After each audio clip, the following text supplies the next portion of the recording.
The very first DeFi application that I ever invested in was on something called the Binance Smart Chain, where I basically staked some BNB coins to earn some money. The next day I woke up and I checked my account and I realized I really did make money. And that's where the DeFi rabbit hole started for me. About a month later, I invested $1,000 into a BNB token, and it actually shot up to around $10,000. And that was a phenomenal experience, but I think I got lucky. My point is that BNB and the Binance Smart Chain holds a special place in my heart. But first, welcome to Whiteboard Crypto, the #1 YouTube channel for crypto education, and here we explain topics of the cryptocurrency world using analogies, stories, and examples so that you can easily understand them. In this video, we are going to explain what the BNB coin is, how it relates to Binance's smart chain, and what it means for you as an investor. First off, let me explain what Binance is, and then we'll get into the BNB coin that you can actually buy and sell. To understand the BNB coin, we must first learn about the history of Binance. Now, Binance is one of the largest cryptocurrency exchanges out there, rivaling other exchanges like Coinbase, Gemini, and recently FTX. One day a while ago,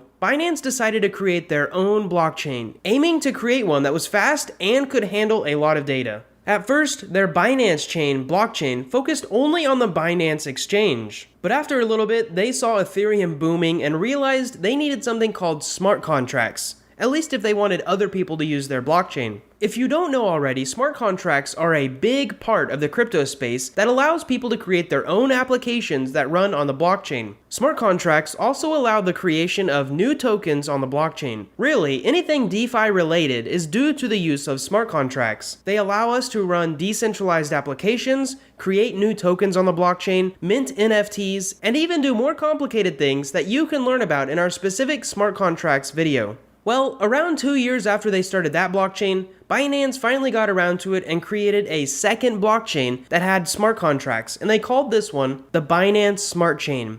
Now, this is a big misunderstanding for new users, including me, that there are actually two Binance chains, the original Binance Chain and the new Binance Smart Chain. And if you accidentally send your crypto on one chain to another chain not knowing this, you can easily lose your funds. Oh, and by the way, instead of starting from scratch and setting up new smart contracts, Binance just forked Ethereum's code so that they could have the same features, but with a few changes that made it faster and cheaper. If you don't know, in the developer world, forked is a term that means they copy and pasted Ethereum's code and then made their own changes. So to achieve faster speeds and cheaper transactions, they had to give up some of their decentralization, which we'll get to later. Copying most of Ethereum's code also meant that developers could easily move their projects from the Ethereum network to the Binance Smart Chain network without rewriting much of their code. Next, let's get into the BNB consensus model. For the rest of this video, we will only be talking about the Binance Smart Chain. And the consensus model that this smart chain uses is delegated proof of stake. Essentially, the top 21 people staking the most BNB coins get to decide which transactions get approved and which ones get blocked. Now, if you don't want to be one of those top 21 people holding millions of dollars of BNB, you can actually earn staking rewards without owning that much BNB.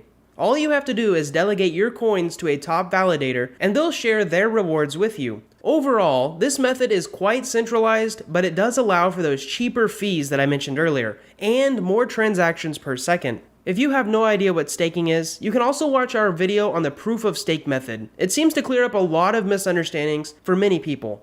Now, the Binance Smart Chain is so much cheaper than Ethereum that practically anyone can make hundreds of transactions without spending much more than $1. On Ethereum, the average transaction can cost $3 all the way up to over $50, and much higher than that for complex smart contract usages. To put this in a simpler way, what I'm trying to say is that anyone can create their own token very affordably on the Binance Smart Chain, and because of this, malicious developers and scams started to pop up all over the place on the Binance Smart Chain network. PancakeSwap was the first popular decentralized exchange that allowed people to swap one token for another. And early users were able to create their own tokens from scratch and then advertise them on websites like Reddit. I'm gonna be honest with you, most of these new tokens were scams, and since this is a decentralized world, nobody was held accountable. Other than that, BNB still has many unique use cases as it is faster and cheaper than Ethereum. But there are many other copycat blockchains that have come along as competition. Polygon, for example, is very similar, but many early users of Polygon learned from their mistakes from Binance Smart Chain, like me. So now that you know how the Binance Smart Chain kind of works and what BNB is, let's get into the specific tokenomics of the BNB coin. There was initially 200 million BNB coins minted. Half of them were sold through an ICO in July of 2017 for 15 cents each, raising around $15 million.